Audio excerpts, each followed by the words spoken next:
It is time for sports. It's time to bring in Mike Kazi. Good morning, Mike. How are you? I'm all right.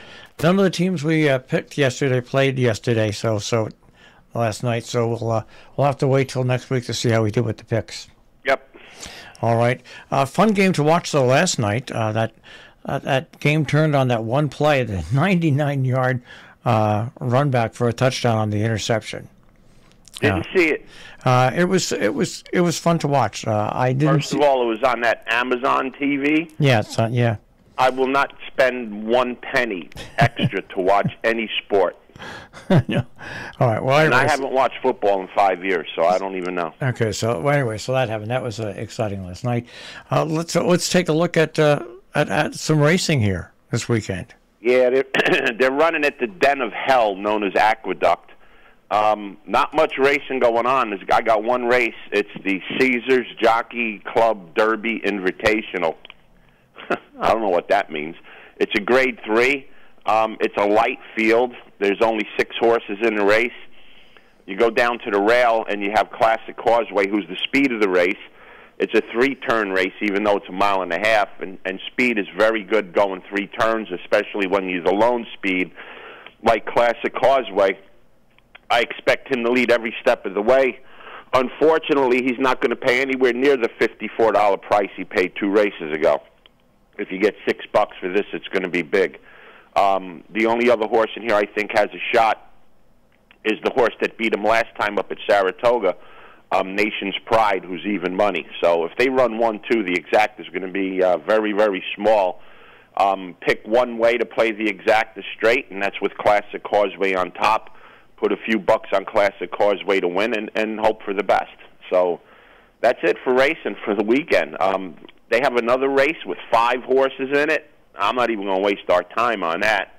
And the Churchill meet started, but there's no grass again. After spending $20 million and shutting down the grass racing last fall, they still don't have grass racing a year later. Pretty bad when one of the biggest companies in racing, Churchill Downs, can't get a grass course right in a year. Yeah, you're right. I mean, it's like a baseball team having problems in the outfield with drainage, and they can't fix it till the end of the year. It's crazy. Yeah, that's a good comparison. Not even to the end of the year. It's let's say the Yankees can't play at home starting in July because of drainage in the outfield. They spend X amount of dollars to fix it over the winter. They come back and start playing in April, and after 2 weeks, they can't play on it for the rest of the year again.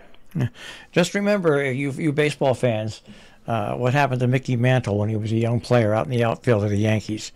Joe DiMaggio's a bum. Yeah, but anyways, he stepped in that drainage ditch. Stepped in the drain because DiMaggio wouldn't pull off the ball. Yeah. And there really went the rest of his career, even though he played. He played tremendously, even with the bad knee. But just imagine how much better he would have been with a solid knee. Solid knee, yeah. So that's important. And he was roid free. Yeah, he might have had a few Jack Daniels in his time, but that didn't make you stronger. No, yeah, Mickey was an amazing ball player, yeah, but people today, if they forget that, they think. This guy Ohtani and Soto are the greatest baseball players to ever step on a field. Boy, can the media brainwash people. Well, it's because they've never taken the time to look back in history at the other great players that have played the game. The truth. Well, they can't take a look back if the media keeps throwing down their throat. These guys are the best. Look up Babe Ruth's pitching records, folks. You'll be very surprised. And these guys, and Babe Ruth, for all he was, he pitched complete games, not like these fakers today that go 5 and say that they're pitchers. Well, Mel Stottlemyre would be an all-star today. My friend, my buddy, who was Mark Friedrich's roommate, was very good friends with Mel Stottlemyre, and he and I always talk about Stottlemyre's numbers. If Mel Stottlemyre pitched today, and Mel Stottlemyre back in the early '60s was on a bad team, and he was at the time considered on the upper scale of average of major league pitchers, he'd probably be making about $60 million a year today. With a bad team that always lost a lot of games, the Yankees, the guy always won between 16 and 20 games a year. Look at his ERA and look at his innings pitched. Amazing. Absolutely amazing. I mean, you look at some of these innings pitched. Yeah. Look at Vida Blue's record in 1972. Look at the innings pitched he pitched. Yeah. Look at the depth he pitched in games.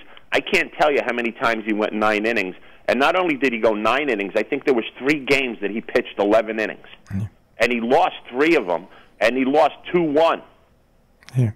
Imagine somebody pitching 11 innings today. They'll be giving him IVs as he's walking off the field. Yeah, the players. If you Google baseball history and you take a look at the players, and every team had players because the talent pool was shorter. You had less teams, and you had just more terrific players. That's just plain and simple truth. And I watched the Met game last night because I didn't have to pay extra to see it. And Fox covers these games on Saturday nights and whenever else they put them on.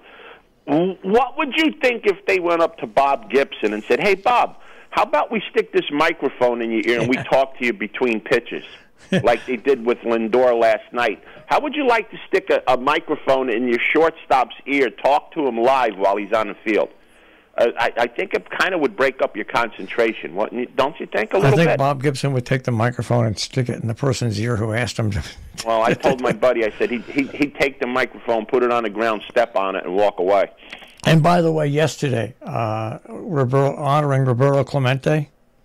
Why did they honor him yesterday? Was it his birthday? I have no idea. I think there you go. Because the Mets wanted to have something big on that day. I think Roberto Clemente should be honored. Don't get me wrong. Oh, don't get me wrong. 100%. Why did they choose yesterday? Yeah. And if they're going to honor him, retire the guy's number. Don't do this. You can't retire. What are you going to have? What are you going to have guys running around with number 276 on their back? Well, you don't retire the number. Yankees retire people's numbers because they show up every day. Yeah, but you honor the guy nationally on the day of his birthday or something like that for what he did for the game and what he did for outside the game. I think that if they're going to do anything for Roberto Clemente, it should be the last game of the season. Because the last game of the season happened to be the day he got his 3,000th hit. Yeah. And it was his last game ever because he died in a plane crash. Yeah. So at the end of the season, if you want to honor Roberto Clemente, do it on the last day of the season because it makes somewhat of sense, unless yesterday was his birthday, which I don't know. Yeah, but to center it out of New York was crazy.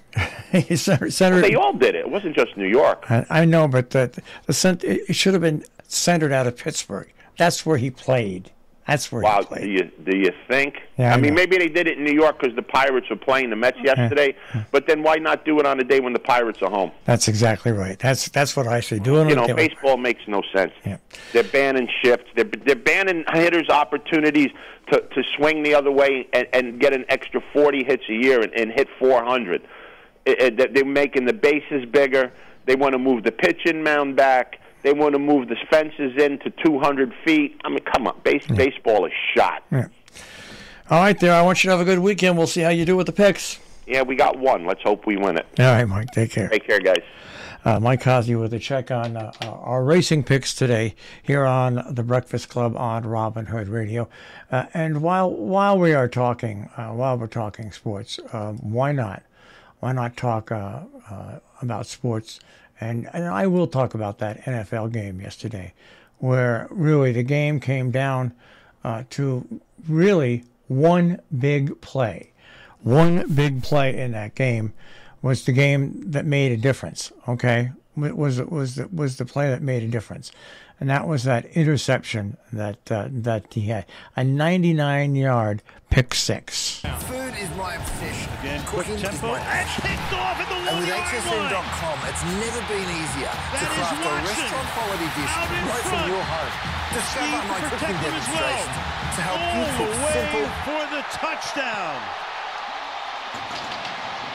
Unreal.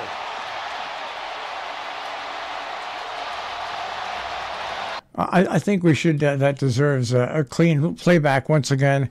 Once again, the game is tied.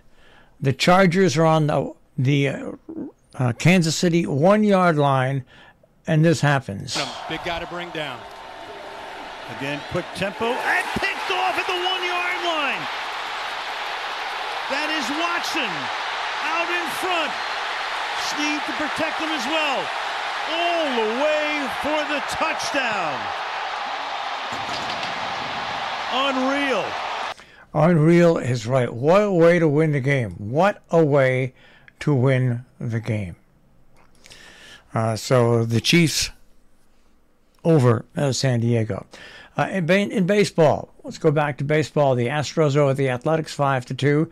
The Mets over the Pirates 7-1. The White Sox over the Guardians 8-2. The Rays beat the Blue Jays 11-8. 11-0. What's going on in that series is exactly what the Yankees wanted to go on. I'll get to that in a second. The Marlins over the Phillies 5-3. The Twins over the Royals 3-2. The Reds 3. The Cardinals 2. The Diamondbacks over the Padres 4-0. Now, when I say what's going on in that series is what the Yankees wanted to go on in that series. If you take a look at the standings, the Yankees are in first place. Toronto is now in second place. In third place, second place. Tampa Bay's in third place. When this series started, the Yankees had a 5.5 game lead over the second place team. Well, because these teams are playing one another and they're beating each other every other night, the Yankees now have a 6.5 game lead over Toronto and a 7 game lead over Tampa Bay. And there's 10 games left in the season. All right. The Yankees just sat there with a day off and watched over the past 2 days. Their teams clubbed the heck out of one another. Didn't have to worry about anything. By the way, the Mets do still have a 1 game lead over the Houston Astros. I guess that can do it. That's a check on sports this morning here on the Breakfast Club on Robin Hood Radio, along with horse racing.